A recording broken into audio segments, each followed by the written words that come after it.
Let's talk about Kendrick Perkins, man. I was checking out the Patrick Beverly's podcast at my lunch break. Just came back home from work, and I rushed home just to talk about this because he finally addressed the infamous argument that he had about with JJ Redick about Nikola Jokic and white voters favoring Nikola Jokic because he's white. So this was the reason that Nikola Jokic was potentially about to three-peat at the time. I believe it was around the middle of the season.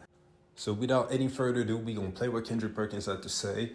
But before I even play the clip, please like the video and subscribe to the channel.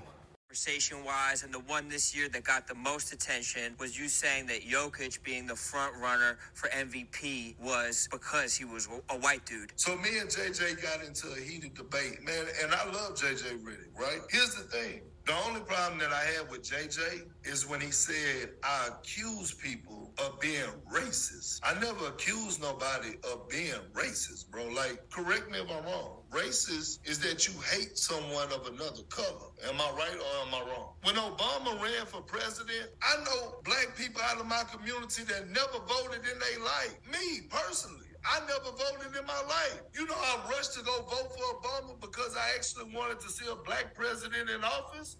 Does that make me racist?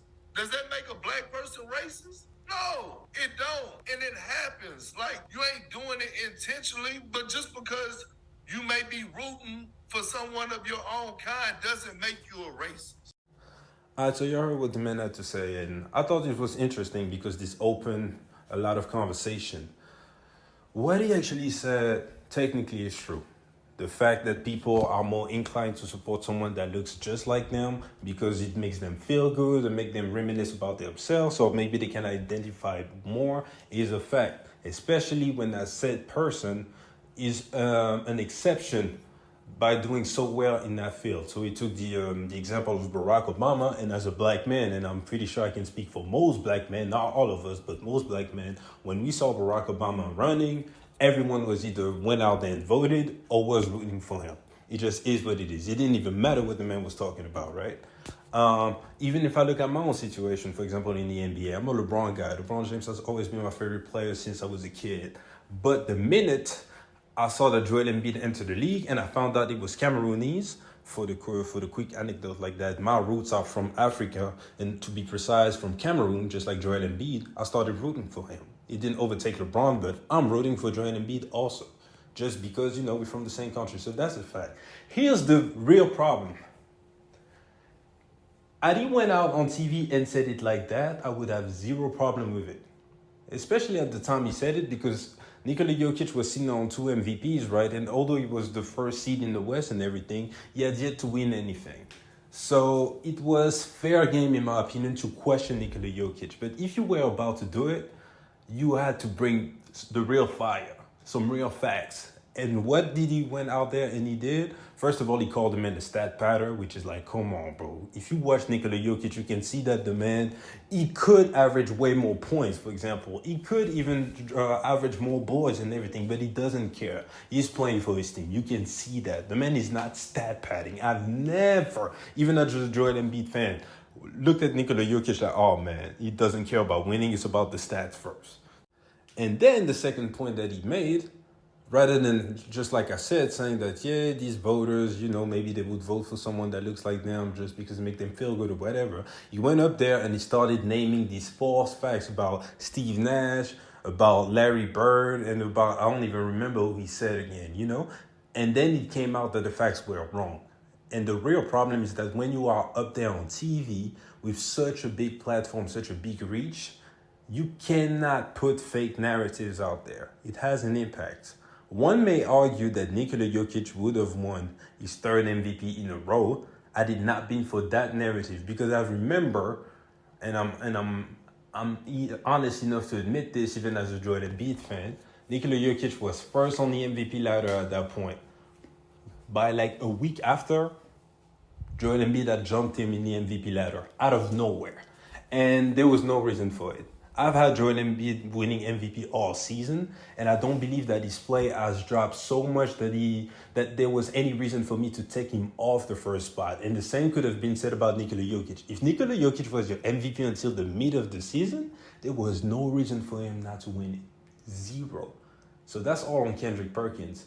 And now, you know, it all ended well. Joel Embiid got his first MVP, so we won't talk about it anymore. Nikola Jokic went on to win a ring and finals MVP, so obviously it's better. He's better off that way. But had he went up there, for example, lost the MVP, got hurt in the playoff, or got burnt out in the first round, you would have taken away such a big legacy statement for Nikola Jokic to be one of the only 3 players, I believe, in NBA history to go back to back to back MVP winners.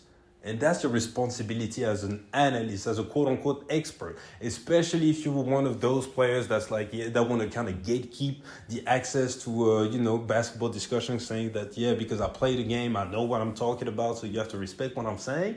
Then you have to come correct. And shout out to JJ Redick for not backing off, man. He went at Kendrick Perkins, questioned everything, and dismantled the facts. But still, although we all saw the exchange, and we all thought that JJ Redick was right, Nikola Jokic still ended up losing MVP because of that moment, in my opinion. So this is why it's such a big problem. Now, shout out to Kendrick Perkins for, not being like an ass about it. And, after the event has even occurred, he can go out there, be calm, and address it calmly, right? But this explanation, this disclaimer should have came way earlier, in my opinion, especially because we see you on TV every week.